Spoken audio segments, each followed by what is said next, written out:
Ya, baik, kita kembali lagi ke Sabda Ilmu Channel ya. Pada kesempatan kali ini kita akan membahas tentang asas kewarganegaraan yang berlaku di Republik Indonesia ya. Seperti kita ketahui, beberapa asas kewarganegaraan ini ada beberapa macam variasinya ya. Langsung saja kita lihat dasar peraturannya dalam asas peraturan yang ada di Indonesia. Yang pertama, warga negara pengertiannya merupakan salah satu unsur hakiki dan unsur pokok suatu negara. Status kewargaannya juga menimbulkan hubungan timbal balik antara warga negara dan negaranya. Warga negara sendiri merupakan unsur penting ya terbentuknya negara selain wilayah dan pemerintahan. Kemudian aturan tentang warga negara yang pertama bisa kita lihat pada UUD 1945, yaitu pada bab 10 warga negara dan penduduk.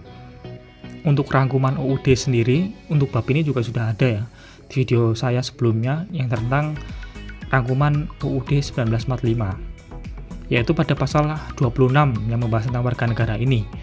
Ada 3 pasal, 3 ayat. Yang pertama, yang menjadi warga negara ialah orang Indonesia asli dan bangsa lain yang disahkan dengan undang-undang.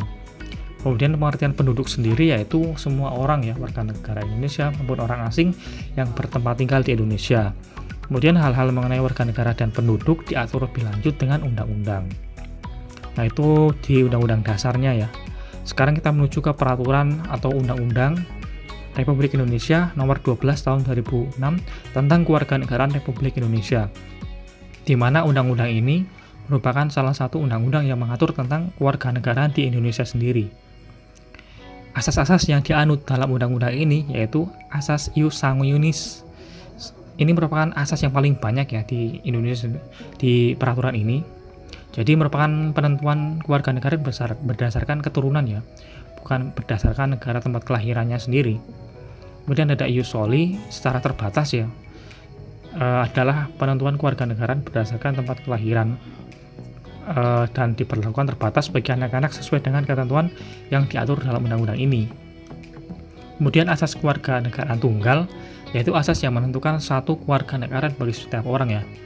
Dan juga asas kewarganegaraan ganda terbatas adalah asas yang menentukan kewarganegaraan ganda bagi anak-anak sesuai dengan ketentuan yang diatur dalam undang-undang ini. Jadi secara umum ada 4 asas yang diberlakukan di Indonesia sendiri. Asas yang paling banyak digunakan yaitu asas ius sanguinis atau berdasarkan keturunan, juga menerapkan ius soli secara terbatas, menerapkan kewarganegaraan tunggal dan kewarganegaraan ganda terbatas. Langsung saja kita membahas ke poin-poinnya yang menjadi acuan sendiri. Menurut UU nomor 12 tahun 2006, warga negara Indonesia adalah yang pertama, setiap orang yang berdasarkan peraturan undang-undang perjanjian RI sendiri sudah menjadi warga negara Indonesia atau sebelum undang-undang ini berlaku.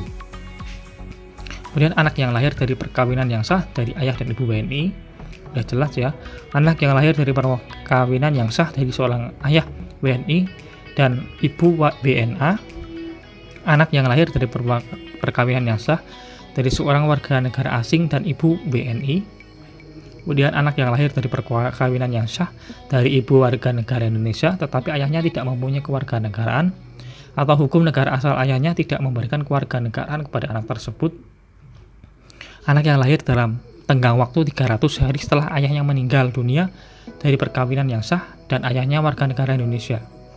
Dan yang G, anak yang lahir di luar perkawinan yang sah dari seorang ibu WNI.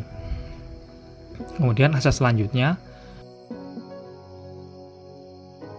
anak yang lahir di luar perkawinan yang sah dari ibu WNA diakui oleh seorang ayah WNI sebagai anaknya dan pengakuan itu dilakukan sebelum anak tersebut berusia 18 tahun atau belum kawin. Anak yang lahir di wilayah NKRI pada waktu lahir tidak jelas status kewarganegaraan ayah dan ibunya. Anak yang baru lahir ditemukan di wilayah NKRI selama ayah dan ibunya tidak diketahui. Anak yang lahir di wilayah NKRI bila ibu dan ayahnya tidak memiliki kewarganegaraan atau tidak diketahui keberadaannya. Anak yang lahir di wilayah luar NKRI dari seorang ibu dan ayah ya Indonesia yang karena keturunan dari negara tempat anak tersebut memberikan kewarganegaraan kepada anak yang bersangkutan. Kemudian yang terakhir, anak dari seorang ayah atau ibu yang telah dikabulkan permohonan kewarganegaraannya, kemudian ayah atau ibunya meninggal dunia sebelum mengucapkan sumpah atau menyatakan janji setia. Nah, untuk yang saya lingkari yang pertama ini merupakan ius soli terbatas. Jadi ini yang menjadi rujukan ius soli terbatas. Kita cermati kembali, yaitu anak yang lahir di wilayah negara Republik Indonesia. Jadi tanah kelahirannya ya. Jadi meskipun orang asing, tapi kan pada waktu itu tidak diketahui karena kewarganegaraan ayah dan ibunya, atau anak yang baru lahir ditemukan di wilayah Republik Indonesia selama ayah dan ibunya tidak diketahui. Juga hampir mirip ya, tidak jelas statusnya dan atau tidak diketahui. Dan juga anak yang lahir di wilayah negara Republik Indonesia apabila ayah dan ibunya tidak mempunyai kewarganegaraan atau tidak diketahui keberadaannya. Jadi ini hampir mirip. Jadi secara umum itu untuk ius soli di Indonesia sendiri berlaku terbatas ketika dilahirkan di Indonesia dan tidak diketahui ataupun tidak jelas kewarganegaraan dari ayah dan ibunya. Kemudian selanjutnya yaitu ini asas kewarganegaraan ganda terbatas ya. Itu anak yang dilahirkan di luar wilayah NKRI dari seorang ayah dan ibu WNI. Jadi ayah dan ibunya itu WNI sebenarnya, tapi dilahirkan di luar negeri, yang karena ketentuan dari negara tempat anak tersebut dilahirkan memberikan kewarganegaraan kepada anak bersangkutan. Misalkan contoh kasusnya seperti ini, ketika ada seorang pasangan dari Indonesia yang tinggal di Jepang, kemudian melahirkan seorang anak, otomatis anak tersebut kan mendapatkan kewarganegaraan dari WNI, karena kan Indonesia menganut ius sanguinis atau keturunan darah. Namun dari pemerintah Jepang memperlakukan ius soli, sehingga di sini berlaku bipatrit ya, atau kewarganegaraan ganda. Nah, nanti ini hanya berlaku terbatas karena nanti setelah anak dewasa sebelum usia 18 tahun nanti disuruh untuk menentukan kewarganegaraannya, dan disitulah berlaku kewarganegaraan tunggal.